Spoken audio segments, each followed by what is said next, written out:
Have you ever sat on an airplane just before takeoff and heard the familiar announcement from the flight attendants? Please switch your devices to airplane mode. Almost everyone does it automatically, but deep down, many passengers ask themselves the same question. What really happens if I don't? Some people believe it's just a formality, a kind of ritual that airlines repeat to keep control. Others think it's a complete myth, that nothing bad could ever happen. And of course, there are also those who suspect something far more dangerous. Could a single phone really interfere with an aircraft's systems? In this video, we're going to uncover the truth. We'll explore why airplane mode exists in the first place, what actually happens inside the cabin when you forget or refuse to activate it, and the myths that have circulated for years among travelers. You'll also discover what regulations say, how airlines enforce the rule, and even some surprising tips that most passengers don't know. And here's the key. While your phone won't bring down a plane, the reasons behind airplane mode are more real and more important than you might think. So, fasten your seatbelt, because the journey we're about to take goes beyond technology. It's about safety, experience, and what every passenger should know before their next flight. Before we dive in, don't forget to subscribe to the channel and leave your Before we continue, please ensure you follow the channel and make sure you subscribe and drop your comments. As we go to the comments, we reply to every comment we see down there. And please don't forget, we drop more interactive videos, more educative videos, and more fun-filled videos you can ever find on the internet. We do the job for you, searching on the internet and give you the best among the best. Now let's continue with this video. Comment below. Have you ever left airplane mode off during a flight? Now then, why was airplane mode created in the first place? To understand airplane mode, we first need to go back in time. Picture this. It's the late 1990s and early 2000s. Mobile phones are becoming smaller, more popular, and more powerful. For the first time, millions of people are traveling with devices that can constantly send and receive signals. This was exciting, but it also raised a serious question for airlines. Could these signals interfere with the delicate communication and navigation systems of an aircraft? At that time, the technology inside airplanes was not as advanced as it is today. Pilots relied heavily on radio communication with control towers, and any unexpected noise or interference could become a distraction, especially during critical phases of a flight like takeoff and landing. Engineers and regulators began to study the possible risks, and even though the probability of a major incident was small, aviation has one golden rule. If there's even a minimal risk, it must be reduced to zero. That's when regulators stepped in. Organizations like the FAA in the United States and EASA in Europe created strict policies. All electronic devices had to be turned off during flight, but as technology improved and tests showed that devices could be used safely in a restricted way, the concept of airplane mode was born. It allowed passengers to keep their phones, tablets, and laptops powered on,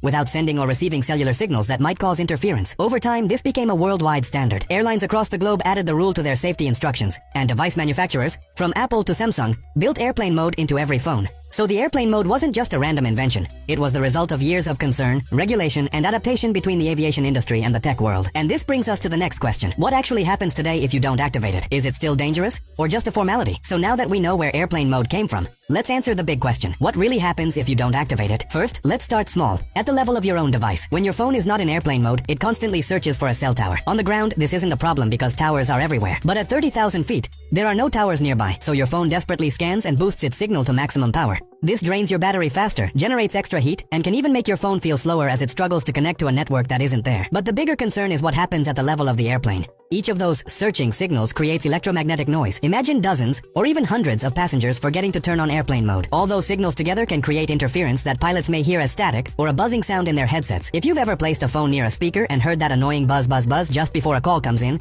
that's a tiny version of what can happen in the cockpit. Now, will this bring down the plane? No. But aviation safety isn't about waiting for disasters. It's about preventing distractions and ensuring pilots can communicate with air traffic control with crystal clarity, especially during takeoff and landing, the most critical phases of any flight. Even a small burst of interference at the wrong time could mean a missed instruction, a repeated clearance, or simply unnecessary stress inside the cockpit. Pilots have shared stories about this. Some recall hearing background noise that vanished the moment the cabin crew made another announcement reminding passengers to activate airplane mode. Engineers also confirm that while modern aircraft are shielded against most types of interference, it's still possible for multiple devices to combine into a noticeable disruption. There's also the perspective of the airline. If passengers freely used cellular connections in flight, the phone would constantly attempt to switch between towers at incredible speeds. That process isn't designed for aviation and can put unnecessary load on mobile networks on the ground. It's one reason regulators banned in-flight cellular use until proper onboard systems were created. So the reality is this: leaving your phone active won't cause the engines to stop, but it can cause interference, distractions, and extra risks that the aviation industry has worked hard to eliminate. Airplane mode exists not because danger is guaranteed, but because safety in aviation is built on the principle of eliminating every possible threat, no matter how small. And that brings us to another interesting point. If airplane mode really has such a clear purpose, why do so many myths still circulate about it? Let's take a closer look.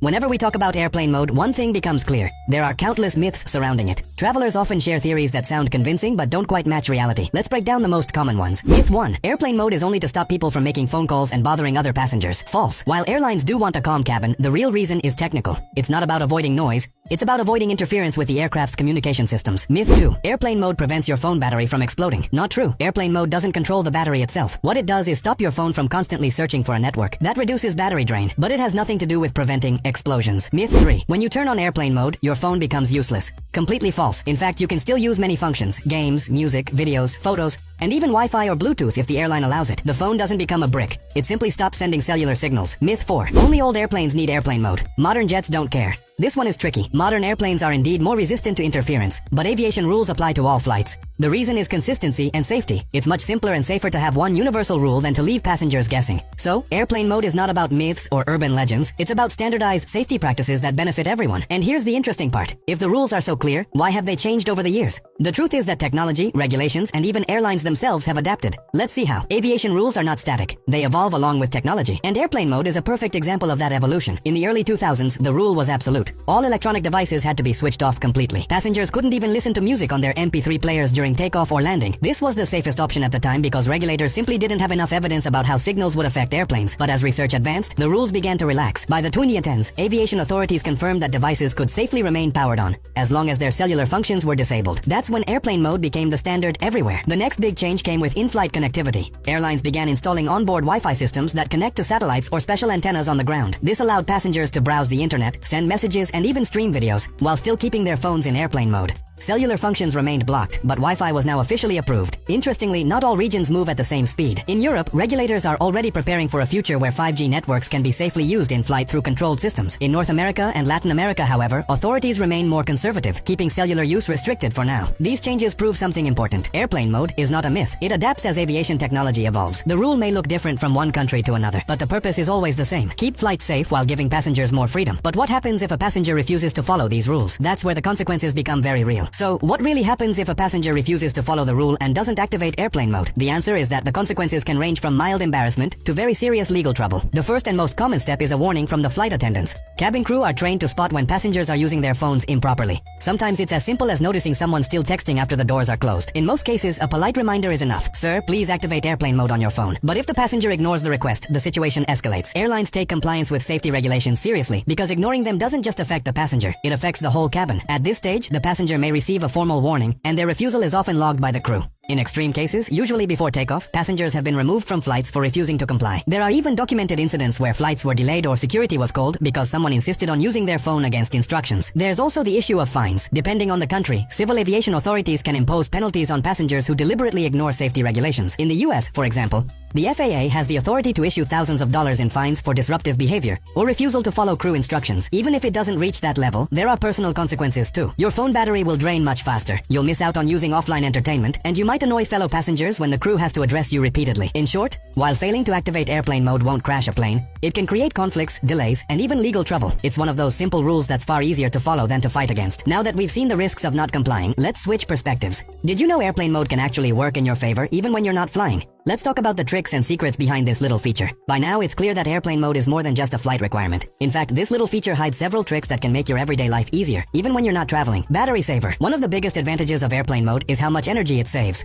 Because your phone stops searching for signal, it instantly consumes less power. If you're running low on battery and don't need to make calls, switching on airplane mode can extend your phone's life by hours. Faster charging. Did you know that enabling airplane mode while charging makes your device power up faster? With fewer background connections running, the battery fills up more efficiently. It's a quick hack for those moments when you only have a short time to charge before heading out. Better focus and sleep. Airplane mode also works as a digital detox button. If you want to avoid distractions while studying, working, or sleeping, turn it on. No calls, no notifications, no interruptions, just peace. In-flight Wi-Fi compatibility. Many passengers don't realize this, but airplane mode doesn't mean you're offline forever. You can still enable Wi-Fi and Bluetooth while keeping the cellular signal off. This means you can listen to wireless headphones, use AirDrop, or connect to in-flight Wi-Fi without any problem. These simple hacks show that airplane mode isn't only about safety in the skies, it can also improve your daily routine on the ground. And speaking of passengers, let's focus on you, the traveler. How can you get the most out of airplane mode before, during, and after a flight? Let's break it down with some practical tips. Now that we know the purpose and hidden tricks of airplane mode, let's get practical. How can travelers use it in the smartest way possible before, during, and after a flight?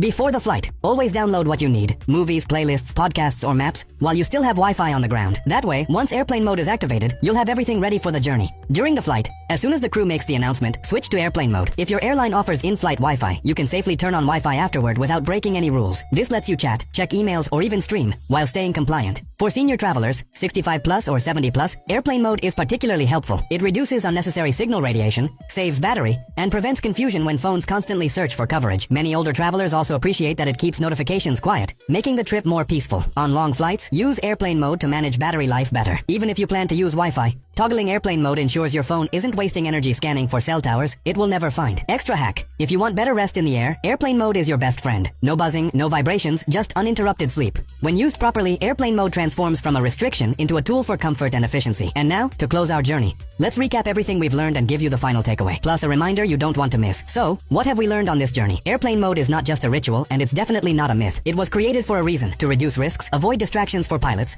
and keep aviation as safe as possible. We've seen that if you don't activate it, your phone won't bring down a plane, but it can create interference, drain your battery, and even cause conflicts with the crew. We've also uncovered the most common myths, the evolution of the rules, and the surprising tricks that make airplane mode useful even on the ground. At the end of the day, activating airplane mode is one of the simplest things you can do to make your flight safer and more comfortable. It's a small action with a big impact, not just for you, but for everyone on board. Now it's your turn. Have you ever forgotten or deliberately chosen not to activate airplane mode during a flight? What happened? Share your experience in the comments below. I'd love to read your stories. And if you found this video useful, don't forget to subscribe to the channel, hit the like button, and check out my other videos on airline hacks and travel tips. From luggage secrets to airport survival tricks, there's plenty more to discover. Thanks for watching. And remember, the next time you hear the announcement to switch to airplane mode, you'll know exactly why it matters. Safe travels.